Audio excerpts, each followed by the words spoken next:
விரைவில் பூமியில் தடம் பதிக்க போகும் சுனிதா மற்றும் புச் வில்மோருக்கு காத்திருக்கும் சவால்கள்தான் பலரையும் கலக்கமடைய வைத்துள்ளது.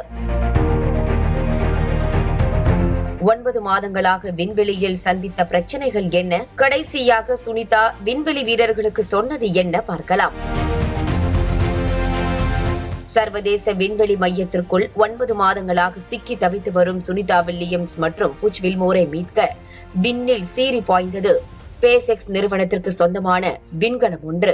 இந்த விண்கலம் சர்வதேச விண்வெளி மையத்திற்குள் நுழைந்ததை கண்ட புச் வில்மோர் விண்வெளி நிலையத்தின் ஹட்சை திறந்து அங்கிருக்கும் மணியை அடித்தார். இதனையடுத்து விண்வெளி வீரர்கள் ஒருவர் பின் ஒருவராக மிதந்து வந்தனர். இவர்களை கண்ட சுனிதா வில்லியம்ஸும் புச் வில்மோரும் சந்தோஷத்தில் கட்டிப்பிடித்து துள்ளி குதித்து மகிழ்ச்சியுடன் வரவேற்றனர். இந்த நாள் அற்புதமான நாள் என்றும் தனது நண்பர்களை பார்த்தது மகிழ்ச்சியாக இருக்கிறது எனவும் மகிழ்ச்சியுடன் தெரிவித்தார் சுனிதா வில்லியம்ஸ்.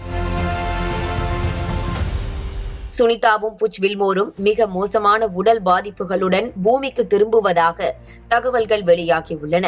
விரைவில் பூமிக்கு வரும் அவர்கள் பல்வேறு சிக்கல்களை சந்திக்க உள்ளதாக கூறப்படுகிறது. 9 மாதங்களாக விண்வெளியில் இருந்ததால் அவர்களின் பாதங்கள் மென்மையாக மாறி இருப்பதால் பூமியில் கால் வைக்கும் போது நடக்க முடியாமல் அவதிப்படுவார்கள் என கூறப்படுகிறது. முறையான பயிற்சி, முன்னெச்சரிக்கை நடவடிக்கை எடுக்காவிட்டால் ஒவ்வொரு மாதமும் அவர்களின் உடல் எடையை தாங்கும் எலும்புகள் அடர்த்தியை இழக்கும் என கூறப்படுகிறது. இதயம் தொடர்பான பாதிப்பும் தசைகள் தொடர்பான பாதிப்புகளை அவர்கள் சந்திக்க கூடும் என்ற தகவல் வெளியாகியுள்ளன.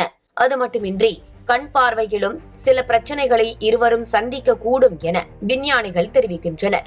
இதுகுறித்து நாசா வெளியிட்டுள்ள தகவலின்படி விண்வெளி வீரர்கள் 3 வகையான கதிர்வீச்சுகளுக்கு உள்ளாகுகிறார்கள். ஒன்று, பூமியின் காந்த புலத்தில் சிக்கி உள்ள துகள்கள், அடுத்ததாக சூரியனில் இருந்து வரும் சூரிய காந்த துகள்கள் மற்றும் விண்மீன் அண்ட கதிர்கள். இவை மூன்றாலும் அவர்கள் கடுமையாக பாதிக்கப்படுவார்கள் என கூறியுள்ளது. இதன் காரணமாக பூமிக்கு திரும்பும் சுனிதா வில்லியம்ஸ் மற்றும் புச் வில்மோர் அடுத்த பல மாதங்கள் மிகுந்த போராட்டத்தை சந்திக்க நேரிடும் என்கின்றனர் நாசா விஞ்ஞானிகள்.